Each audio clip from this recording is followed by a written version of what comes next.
Extremely dangerous. Ganito inilarawan ng National Hurricane Center o NHC ang bagyong si Idalia na may once-in-a-lifetime damaging winds at life-threatening storm. Dagdag pa ng ahensya, nagbabala na ito sa mga residente at naghahanda na ang National Guard para sa mga rescue.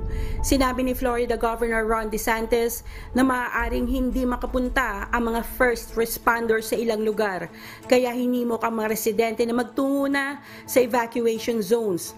Babala rin ng Taylor County Sheriff's Office na nasa timog ng Tallahassee, Florida na may malaking posibilidad ang pagkakaroon ng casualties at magdadala rin ito ng malaking pinsala sa US state. Patuloy pa rin ang paglakas nito kaninang alas 5 ng umaga local time. Inaasahang mas magiging matagal ang pagiging hurricane nito, kaya nagbaba na rin ng hurricane warning sa Timog Silangang Georgia at South Carolina ayon sa NHC. Sumailalim din sa tornado watch ang kulang-kulang 12 milyong katao sa gitna at hilagang Florida at sa Timog Silangang Georgia hanggang alas 3 ng hapon nitong Miyerkules local time.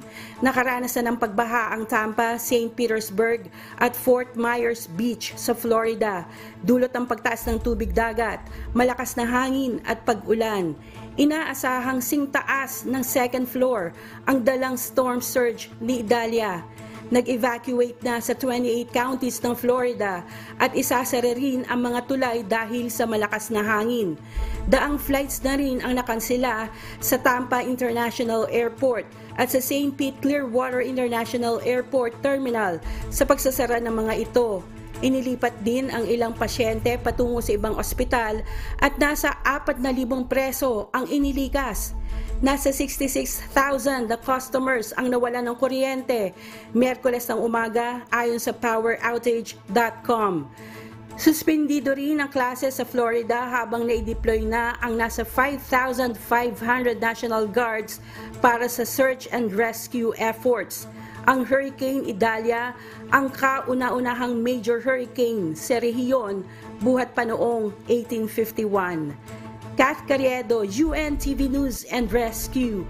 Diyos ang aming sandigan, serbisyo publiko ang aming pinahahalagahan.